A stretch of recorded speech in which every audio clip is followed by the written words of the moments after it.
As you think, you shall become. Exactly. It is not putting forth a spell on them or controlling them. It is a matter of controlling yourself.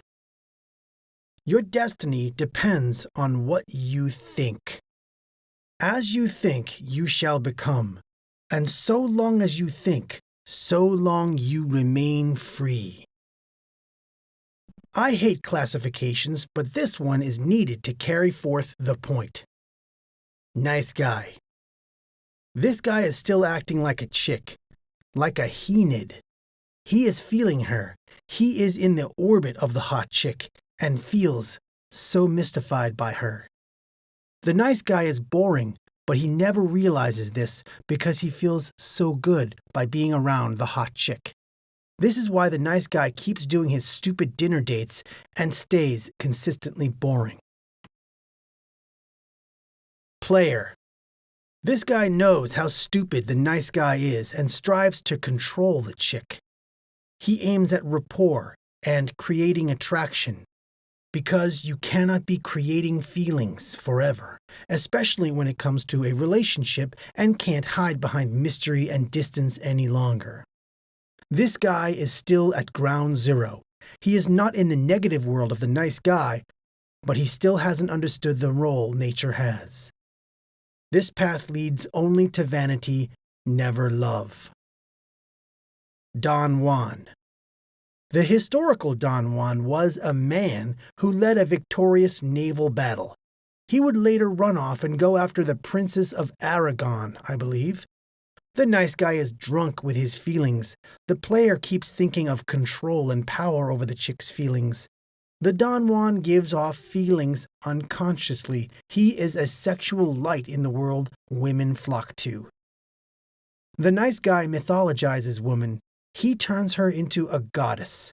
The Don Juan mythologizes himself. He turns himself into a demigod. This is the difference. The players, seducers, are all caught in between. They still don't understand the power of imagination. In fact, they blame imagination for them being a nice guy. People always ridiculed me because I placed so much emphasis on what is going on in your mind. But that is where the battle is. Start thinking sexual, even if you aren't changing your behavior or doing any tactics, and women will respond differently. Why? A letter commented on this and he was mystified. No one understands it. It is a sixth sense. No philosophy understands this either. Not Weiniger, not the Greek philosophers, no one. The only people who seem to understand it are the poets. And with this seed of thought in your mind added with the soil of action, a cascade of reactions will occur. You will slowly change physically, mentally, emotionally, and, dare I say it, spiritually. You are in a new world, a true brave new world where imagination is used properly, not as some entertainment. This is how you unite dream and day. Be a man. There is a prize to the person who correctly answers this question. When asked what they want in a guy, women say simply, a man. But alas, real men are becoming more and more rare these days. Women are tired of the sensitive wimps who have no backbones. One woman even wrote a song about the subject. Where have all the cowboys gone? So what is a man? How should he act? Decades and centuries ago, the question was nonsense. But today, in our feminized culture, this may be more in America than in other countries, most of us have been raised to believe that there is something inherently wrong with being a man and acting how a man should act. No wonder males don't know how to act around women. No wonder websites like these exist. Indeed, I embarked on this mystery to find out the answer to this question. Several women were bunched up in a group, gossiping and yapping about cute boys, fashion, relationships, i.e. nothing. This behavior extends to all women of all cultures, and also different animal species. Cows group together and moo and gnaw on grass and take notice of bulls brave enough to approach the group. I approach. How are you, ladies? I am the Pook. The woman squeals. Oh, it's a Pook! The others squeal in unison. Once the ladies calm themselves after being in the presence of a Pook, I ask them, Ladies, do tell me, what do you define as a man? With devilish tongues, the women answer. A man is someone sensitive to me. A man is a guy who will take care of my needs. A man is the one who is in tune with my feelings. A man is one who doesn't have an ego. A man is a guy who will sit and watch chick flicks all day with me. A man is a guy who will go shopping with me.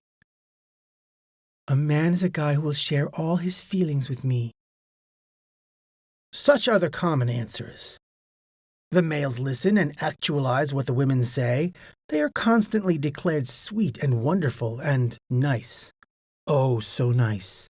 Mothers and older women are proud of them and tell them, If I were younger, I would go for you. Poor nice guy. The women in his own age avoid him like the plague and jump for the jerks. The nice guy becomes an emotional tampon to be used and discarded. The nice guy, being so nice and sweet, listens to the woman vomit her feelings about men and bleed her problems of her boyfriend on him. He listens with bated hope when he hears, Oh, why can't guys be like you? You listen and understand. Then she turns around and gets abused by another jerk. The vicious cycle repeats again and again. Why are women acting this way? They are simply acting as women do, as in their nature. The problem is not with them, it is with guys. We are afraid to embrace our nature, that of being a man. Being in a culture that sees manhood as predatory and oppressive and uncouth, we cover it up within ourselves. By doing so, we hide our sexuality. Sexuality! Do I mean rock-hard abs and rippling muscles? That is not what women find sexy. It's a contributing factor, not the core. A type of personality is what women are looking for. Someone they can depend on, has backbone. Someone who will be successful, has ambition. And someone who is decisive, has charge. Nice guys have no backbone because they think women are frail things that will break in confrontation. Nice guys reveal no ambition because they fear being seen as arrogant to women. Nice guys are afraid to be decisive for fear of being seen as oppressive. Two poles of thought men drift into, the nice guy and the jerk. You ruin the women with your lack of commitment and unappreciative nature, says the nice guy. You spoil the women with your endless listening ear and stupid caring attitude, replies the jerk. The two endlessly war. Those on the sidelines have their own conclusions. One side says, The jerk is the way to go. Ceaseless sex. Evolution demands it. The other side says, The nice guy is the way to go. Glorious relationship. Society demands it. But the two still argue. You cause the women to think they are in control, says the jerk. But you cause the women to think all men are scum, replies the nice guy. Is there not an end to the nice guy versus jerk debate? Are these the only choices? The cycle. The nice guy emerges. He is tenderized and wants to shout in every woman's ear, I will not abuse you. I am sweet and good. Based on that alone, you should date me. When the nice guy talks to the girl on a date, poof, the date turns into Oprah. Oh, my life has been so downhill from here, the nice guy whines. My little girly car was slashed. I failed my classes, but because of you, this day has been so much better. Then the nice guy goes, Let me tell you my life story. My birth was long and hard and painful for my mother. Our culture has become so feminized that the nice guy thinks it is proper to vomit his feelings and emotions all over the place. It's gross. Women rightfully run for the hills when they hear your declarations of love. The metamorphosis comes. The nice guy eventually realizes what all the ladies want. becomes bitter, and changes himself into a jerk. His goal now is to sleep with as many women as possible and figure out all the tricks and tactics to do so. He focuses on calculation rather than natural joy. When a woman comes, he pulls out a chart of all the moves and tactics with arrows and patterns. He unleashes his laptop, accesses a lay guide, and reviews his strategy. Time passes, and what once was fun becomes meaningless. Back to being nice. He sees it now as turning on nice guy or turning on jerk. Why can't I just be myself? He soon thunders at reality. Just be a man. There is no need to reprogram yourself. You will have the interests you have, the hobbies you have, the body you have, but you can easily become a man. It is all simply in the way how you think, and as you think, you shall become. But what is man? Shall we have the answer? Here it is.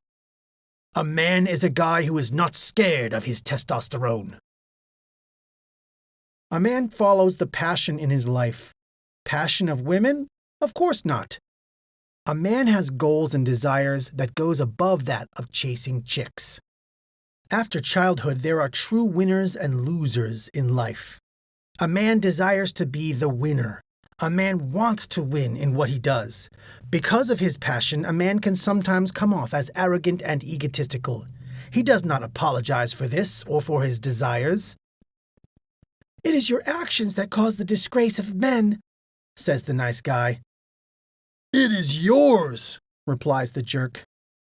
No, gentlemen, the disgrace of men is in not embracing your true nature, following your passion and thus loving life.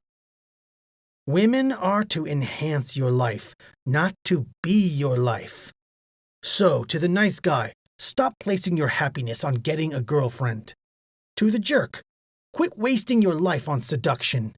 Don't spend your time chasing girls. Invest it by putting it into your interests and desires, thus the whole of your life. When you do this, all of a sudden you have what every woman wants. Ambition, charge, decisiveness, backbone, kindness, stableness, and confidence. I want you to read what a woman posted as what she thought was a great guy. Qualifications of a great guy. 1. Physical. A bit athletic so he's in shape and a good complexion, if he can help it. Very focused, intelligent eyes, which pay attention to whoever deserves it. Hair that can be tousled, and a relaxed but tidy wardrobe. 2. Emotional. His attitude has got to be mostly deterministic and level-headed. If crappy stuff happens to him, he should just roll with the punches and learn from it. If he ends up doing crappy stuff, then he should just get up, brush off, and be a better guy the next time around. He also must have deep convictions. He should never give up his ideals or morals for anything. I know it sounds cheesy, but he must be respectful to his mother. It reflects character, even if she is witchy like some moms these days. And, of course, sense of humor, artistic, and an awesome boyfriend. 3. Social. A great guy is one who offers the girls a chair, opens the doors, etc., but isn't a total flirt. He just considered it his duty. A guy should clean up his language around girls. He should stand up for people who are being bashed in conversations. That's really important to us girls because backstabbing is common among us, and we really notice when somebody isn't a gossip. And my personal thing is that he should be the guy who could be the center of attention, but he prefers to hang out with the few guys in the back who are his genuine friends. Phew, I hope this helped a bit. Physique, as long as it's within the usual bounds, it's pretty much unimportant. If you want to get a really great girl, start working on your character and self-control. Not because it's you, but because those two things are really uncommon these days. Because a great girl is one who's been working on that already, and she'll recognize it in you. A man has character and deep convictions. He has passion in life about something. It is this passion that transforms his life, gives him confidence, and gives him joy. It is this passion that will give you that right mindset, for you have goals and dreams that go beyond chicks. Remember, you cannot command respect. You cannot attract love. If you cannot be respected, women will ignore you or abuse you. Once upon a time, there was a little boy who was scrawny, cried easily, and was a total wuss. At the age of 10, his father looked down at him disapprovingly. "You are such a wimp," he scolded at his son. The boy cried but eventually discovered what was wrong with him. He worked out, studied, and utilized himself. He went around the world in the most ferocious quests. He became strong and powerful. He entered politics and became an unstoppable force. He would be shot when giving a speech, but he would pull himself back up to continue. He was President Teddy Roosevelt, one of the more significant characters in America. If that little wimpy boy could become such a character, anyone can be a man. What do guys do today? We try to hide our strength and express our femininity. Take an example of guys. Early on in a relationship, they will show how great they are by cooking for the woman. As commenter Antidump said, "Real men are not available. They are climbing mountains. They are swimming across rivers. What are you doing? Making spaghetti?" A man does not go through life walking on eggshells. Nice guys think, "Does she like me? How do I get her to like me?" Good guys think, "Should I like her? Should I go for her?" The good guy doesn't think about the girl's interests until they're dating. The good guy looks at all the girls and takes what he wants.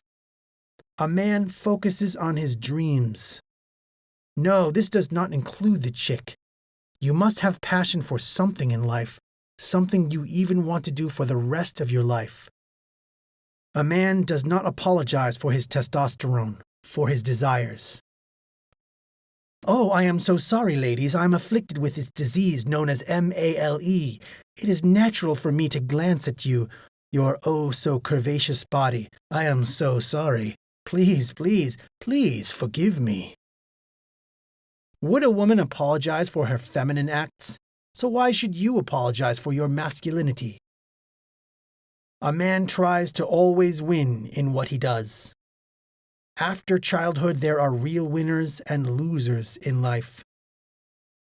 Men build towers, women build webs. If you aren't constructing your tower or aren't even planning it, why should she cast her web at you? If you want worthy chicks, you yourself must strive to become worthy. A man has deep convictions that allows him to be a possible leader. This is crucial because one day you will become the leader of your own household. Yes, we talk of 50-50, of everything being equal, but nature's laws surpass that of humans. Women naturally submit and nurture. Men naturally lead and provide. If you were a woman, would you want a nice guy in charge of your household, or would you want a man? A man seeks to solve problems, then to place blame. If there is a problem, you solve it. You do not go, "Oh, boo-hoo, this was because of him." A woman naturally wants a guy who deals with problems, not passes them along. Would you want that in your woman? Of course not.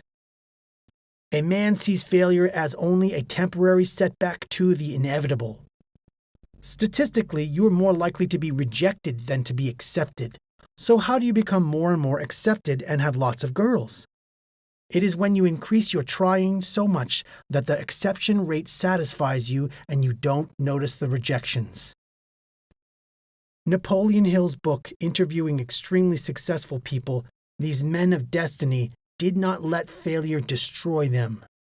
Indeed, Napoleon concludes that destiny puts out these trials and failures to test the men, if they are proper and fit for their role in shaping history. A man knows where he's going in life. True seduction isn't calculation or painful discipline. It is the same as with everything that makes a success. a passion for life. A man never loses his passion, for that would be the death of his soul. Nice guys hate bachelorhood. They hate it so much. Some even wish for the old days of arranged marriages so they wouldn't have to put up with all the games. Jerks love bachelorhood so much they can't see anything else in life. While women love guys that can get women, jerks offer nothing worthwhile long-term wise.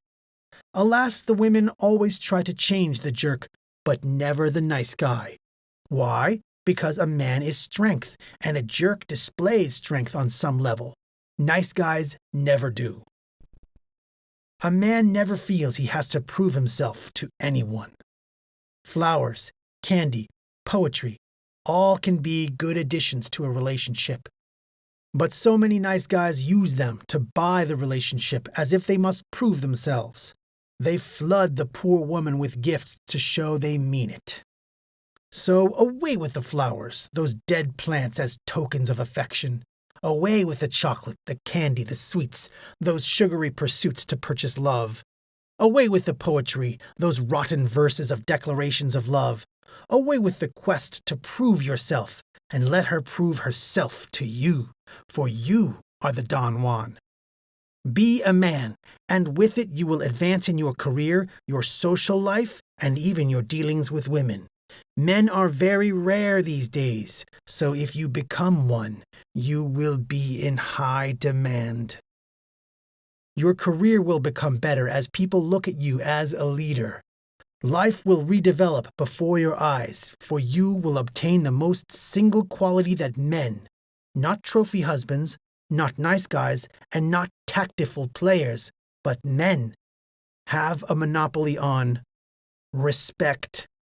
You are the man, for if you don't stand for something, you shall fall for everything. Casual dating. Why, look at this. We have received a letter from the ladies. Dear So Suave Youth, before we, shall we say, get down to business, we have some things to say. Casual dating is okay. Asking a girl for her number is okay. Random hookups are not ideal. Sitting in your room and pretending to be content with your love life, or lack thereof, is not cool. This letter is meant to revive casual dating with you young males, a practice that used to be followed by most, yet one that is strangely absent today. Casual dating does not mean commitment. It will not limit your freedom. It will not interfere with the pursuit of life and joy, two of which we hold as one. From my experiences, your relationships fall into two categories: random hookups or virtual marriage. Either two people stay together for a few hours and pretend like nothing happened between them the next day, or they become attached at the hip from their first date and become oblivious to the rest of the world. The problem with these two extremes is that most of us want something in the middle. But boys, you can do something about that, and I will tell you how. Number 1, get the girl's phone numbers. If you're attracted to a girl, getting her number can't hurt. It will keep your options open in the case that you decide that you may be ready to go out on an actual date in your young age. Although this is a rare occurrence, it does happen. Getting a girl's number can be avoided if you think you could invite her out personally, which is ideal as phone conversations have the possibility of being somewhat awkward. Number 2, hang out with your girl of interest during non-class, non-dorm activity time, non-job environment.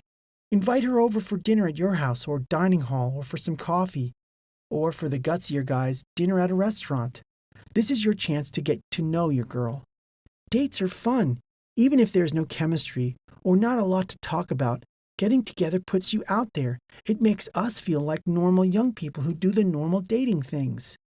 The first date will give you a much better idea as to whether or not the girl is worth your time. Number 3, if the date was less than ideal, don't be aloof when you see the girl again. If your date made you realize that this girl probably isn't for you, it's probably, hopefully, a mutual thing. Chemistry and awkwardness are usually felt both ways. But don't pretend like it never happened. You guys can still act civilly toward each other. Being friends is totally okay. If the date went well, don't smother the girl. It's definitely nice to give her a call a few days after your date, but don't act the two of you are married. One date or even a few dates does not mean lifelong commitment. The goal here is casual dating, hanging out on an occasional basis and having fun. Although dating may lead to a relationship, it doesn't have to. Understandably, people at this school don't always have the time or desire for a significant other. But many of us want to hang out on an individual basis with members of the opposite sex that we like. And we aren't necessarily happy with the predominant means of doing that, party hookups. Casual dating is the perfect middle-of-the-road solution to this problem. I know that asking a girl for her number or to go out to coffee or dinner can be hard, but it needs to be done. We ladies aren't mean. We try to encourage proactive behavior. Although rejection is always a possibility, the alternative is just too attractive and too necessary to pass up. Do you really want to go through your prime years of your youth without some form of dating? I should hope not. This was an actual letter from a lady written to all the men. It appeared in the Stanford University paper. This post isn't for the guys already comfortable going out there. This is for the shy, the homebodies, the ones on the internet every night. You want a girlfriend badly. It seemed like two choices: the hookups you find at parties or clubs, or the virtual marriage of a long-term relationship. The flaws of the joined-at-the-hip virtual marriages the ladies described are many.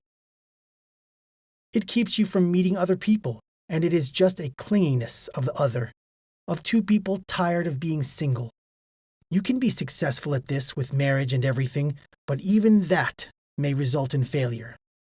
Commenter Antidump started out this way, married a girl, but divorce shattered him as he realized the girl never really liked him in the first place. He kept trying to please her rather than find a girl that fits him. Now we come to the other option. The party hookups and clubs sound like great fun and easy sex, but these probably don't fit your personality. Besides, these girls will care nothing for you and won't care if you drop dead the next day. And the sex?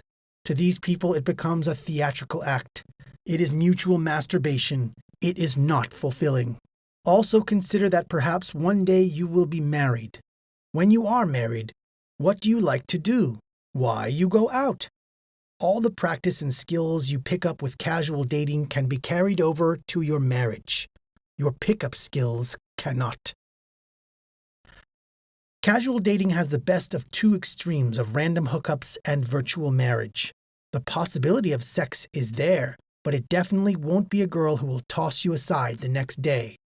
The connection of virtual marriage is there, but it isn't as binding to keep you from meeting new people. Plus, casual dating gets you to find the girl that likes what you like, which random hookups and virtual marriage do not allow. Besides, casual dating is fun. When I was shy and locked up in my room, I always wondered, what ought I to do? Well, the answer is anything. Usually start off with something small, like dinner or a drink where you can get to know her and see if she's worth your time. But literally anything is at your disposal. Planning dates is fun as you get to pick what you want to do. Want to go browse museums and have a nice dinner afterward? Want to go rock climbing and rafting afterwards? A friend of mine, when he finds a girl he thinks is special to him, will even get out specific types of wine. This may sound sappy, but it isn't, and girls love it. It's fun to plan out what you want to do, and girls like to go along for the adventure. So as you are bombarded by all this information, do this.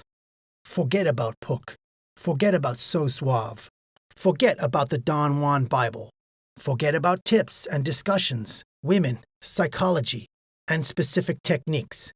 Go ask the number for that girl you've been eyeing.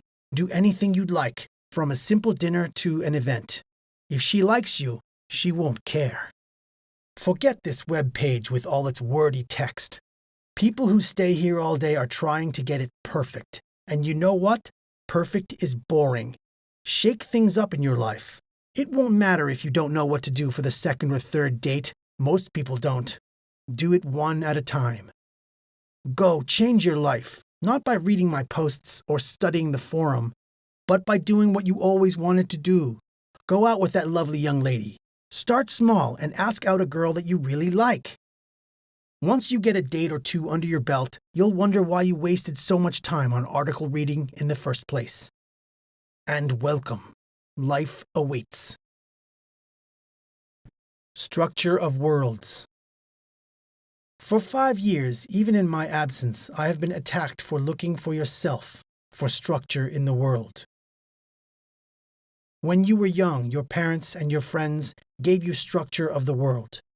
You knew your role of going to school, of escorting a girl to prom, doing your chores, doing your work, and so on. After school, you are cast out into the world. What structure should you have? Obviously, 98% of the males and probably 99.5% of the females look for an external voice for structure. If they have no maternal figures in their lives, they adopt what society or media tells them. This site deals primarily with young males. Almost always, these males hear an external voice, women, and adopt a female structure. How do you measure yourself? This is the great question. Nice guys measure themselves based on their degree of chivalry. I am so nice to her. They take as pride. They wish only to be nicer to women than they actually are. Materialists measure their masculinity based on their paycheck. Look at me, says the salesman, working god-awful shifts. I'm making so much money. If someone is making less money than they are, then they are an idiot. If someone is making more money than they are to be treated as a demigod. Citizen dildos, which is my name for the seducer player types, measure their masculinity based on how many girls they can sleep with. They demand proof and reports of conquests from everyone. Shining stars are the type of people who want to be socially superior to others. These type of people start off in life as tattletalers, but they nevertheless end up going into journalism, law, running for political office, not because they want to, but because they measure themselves based on how other people see them. These people have some fame, but nothing lasting. Many irrelevant rock stars, actors, and artists fit in this condition. They become, at best, a Ben Jonson, but never a Shakespeare. Their success is short-lived. They also become famous because they fall, as shining stars are meant to do. Gentlemen, what do all 4 of these have in common? They are structures built around women. In a woman's life, she will go through all 4 of these types, as all 4 types serve her purposes. The nice guy is easily exploited by her and the rest of society. Materialists give her the gifts and things she thinks she needs. Shining stars give her the illusion of success. Why get a doctorate when you can just marry a professor? And citizen dildos are the mutual masturbation as she goes through these guys. All these guys profess they are happy, that they are the only ones living the true life, and all the others are living a life of shame. They are happy, but not joyful. Their happiness is that of an addiction. The addiction is to feminine praise. When it is not there, these males become depressed. The 4 structures are simply means of getting feminine praise in some form or another. I have been through all 4 of these structures. Each one gave me pain and pleasure. The pleasure, of course, was pleasing women.